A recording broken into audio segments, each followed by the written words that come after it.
O karon mga igsoon, alang sa itong pagpadayon, ato din ta sa atong igsoon sa gihapon sa Roman Catholic Church, Catholic Faith Defender, Silbert Dundoyano Adriatico, alang sa iyang 6 minutos nga pahayag.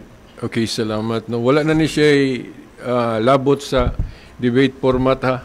Okay, pagkapi na lang ni kay ganina sa summary ni Brad Douglas, nagbuhi siya argumento nga wala gisgutan niya una. So meaning summary naman guto. So di na ko ka-rebat sa iyang argumento nga wa niya mahisguti pag una. Wala ko'y time. Ang ako lang katong akong reaction nga nag-ingong ko nga sa dihang wa pa naabot si Pablo dito sa Roma. Akong gimin nga wala pa'y nasakop dito sa na-convert dito sa Rome. Okay. Now, katong nga reaction ako, nag-speculate ko ana, dili to siya ingon nga matawag o official sa simbahan yun. Kay kami good mga CFD, magdepende na among tubag sa among personal pod study. So, kung dili ta well-versed yun sa maong topic, so posible nga makulang ang atong informasyon. So, munang nagunahon ako nga, siguro wala pa kay, wa pa man siya kaabot. Oh. Pero sa gikot ni Brad Douglas kaganina, dili po ko mo deny if naan na gyud ay convert dito. Di ba? Pero sa nakita lang nga si Kristo, naghiskot yun nga, ibalhin ang sentro. Ug unsa na siya nga dapit, mao na to akong argument ganina. No? Nga layo sa Jerusalem, unya, lugar sa mga hintil, takdo gid sa Roma. Oh, then si Brad kuan pod ganina, si Eddie, ingon siya nga nakaadto day Roma si Kristo. Now, wala man pod giingon sa Biblia nga si Kristo gid mangunayo gadto sa Roma. Mahimo mo siyang sugo. Gani ang nagpadayon sa pagpanudlo, dili man siya. Mga apostol man kay wa man siya nagbinugtong sa pagpanudlo, di ba? Niingon siya sa Juan 20, 19 hangtod sa 23, nga maingon nga ako gipadala sa Amahan, ako usab nagpadala kaninyo. Ngano man nagpadala siya sa mga apostol, kay ang dili niya mabuhat, iyang sugoon ng mga apostol sa pagbuhat. Kay wala man po'y ebidensya nga si Kristo nga ninaog sa langit din niadto sa Roma. Or sa Pilipinas ba? Aron dito ibalhin ang sentro. Wala. Ang nakita nato sa history, sa Roma, si Pablo, Pedro, naabot dito. Then, ibutang ta, pwede na itong i-grantong argument ni Douglas nga, uy, naanad di ay na kabig dito. No. Pero, ang topic ko na mo, asa man ibalhin, ang akong ipasabot sentro, Roma. So, mauna, no, kay, kung himuon, kung nasa hunahon na ni Douglas nga official tong akong reaction, musulti ko nga dito siya official tungkol kay ako man tong reaction nga wa na ko gisubay sa official teaching sa simbahan. So ibutang na nato kung nasipyat ko ato, that is because kulang pa nga akong tuon. Or di ba wa na ko to matuni og ayo mo nang hingri ako gingon nato. So upon knowing nagpasalamat ko ni Douglas nga iya tong gikutlo para mapunan akong kahibalo. Pero dito makaguba sa among gihisgutan. Kay ang among topic, Mateo 21:43, man asa man ibalhin. Napabarog na ko ang Rome. Kay ang katong iya, wa man yan mapabarog yun ayo nga Pilipinas na. Mo man ganitong nangutana ko ganina nga, kinsa may ga-interpret ana, wa po siya mahatag. So ako na ko'y nahatag sa topic. Dito lang ko na kulang og informasyon nga pwede mo amin ko sa iya. So, way question na, og naan na ba'y Christian dito sa dihang wa pa nabot si Pablo? Ang ato nga, asa lagi ibalhin, asa to gipasabot ni Kristo to nga mabalhin. So, Roma. Kana lang, daghang salamat. Okay, daghang salamat no sa kuan atong igsoon gikan sa Roman Catholic Church, Catholic Faith Defender, Silbert Dundoyano, alang sa iyang summary. Mahitungod sa atong topic nga gipanag-usahan mahitungod sa gingharian nga ngadto sa naso sa Israel gikuha mga igsoon mao to sa ilang mga pahayag sa duha ka afirmatibo sa topic nga ato ang agisgutan. Hope sa mga nagpaminaw sa ato ang programa dahil sa kamaturan ug karon mga igsoon alang sa atong pagpadayon adto rin sa atong igsoon sa gihapon sa Roman Catholic Church, Catholic Faith Defender, Silbert Dundoyano Adriatico, alang sa iyang 6 minutos nga pahayag. Okay, salamat. Wala na ni siya labot sa debate format. Okay.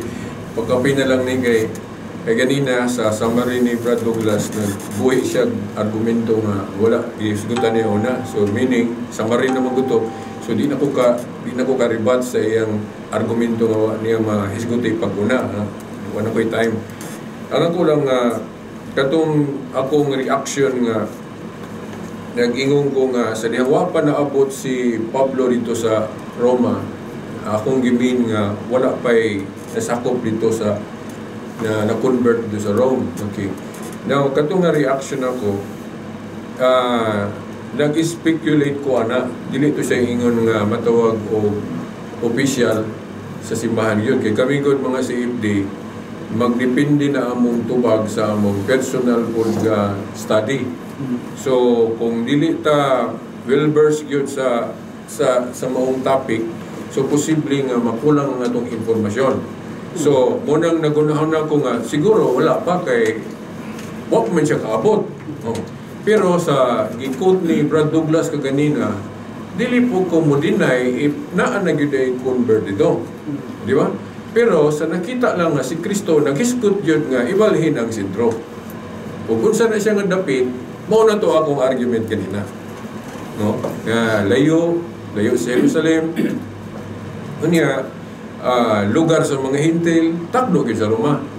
Then si Brad Kuanpod ganina, si Eddie, ingon siya nga, nakaadto na Roma si Kristo.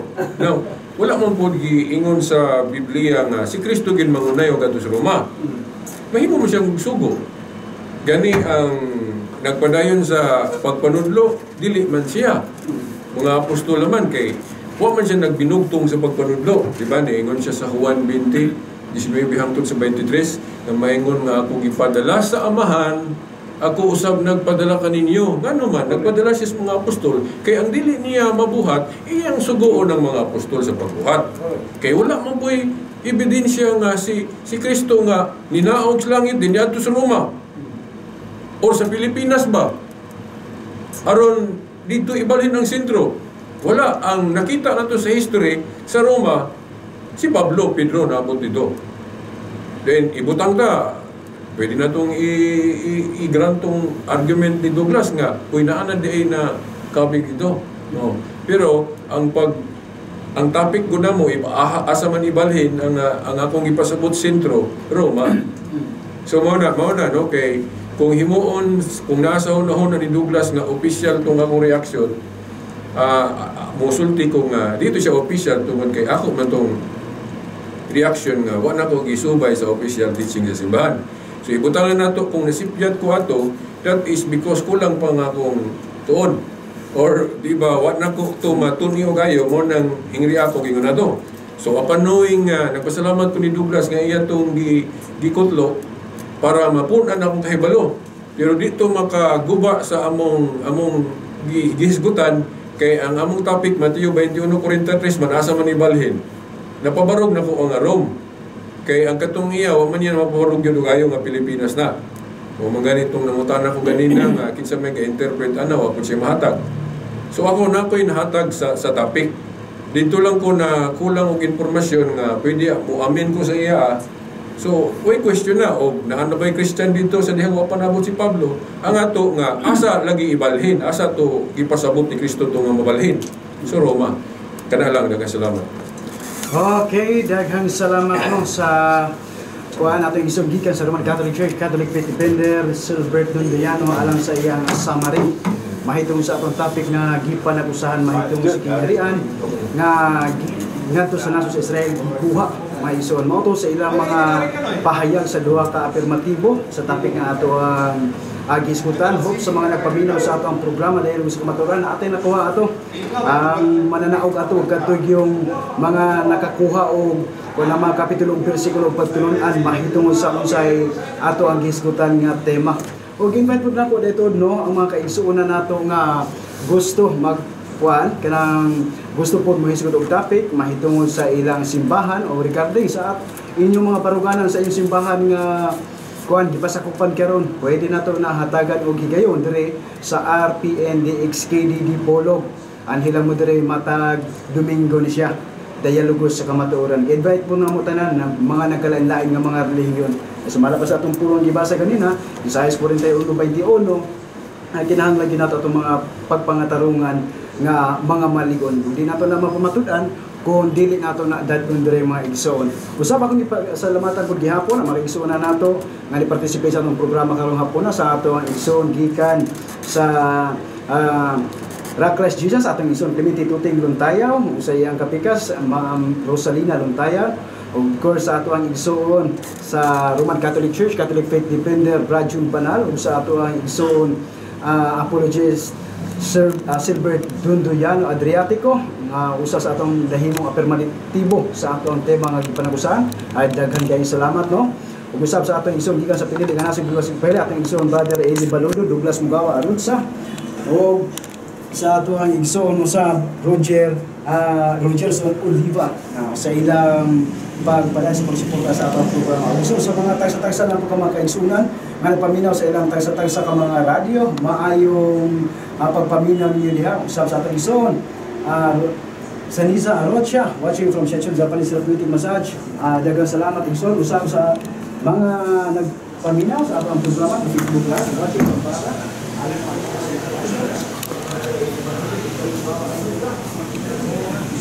Hello sis. Aron may starring ka sa akong video. Ako ang i-appeal. Okay, akong iselfie. Si Sis Lona. Ang Douglas. Igsoon ni Douglas. Ito nga akong kadayalog kanina. Okay. Asa na mas Douglas? Oo, maudit kong kadali. Sige.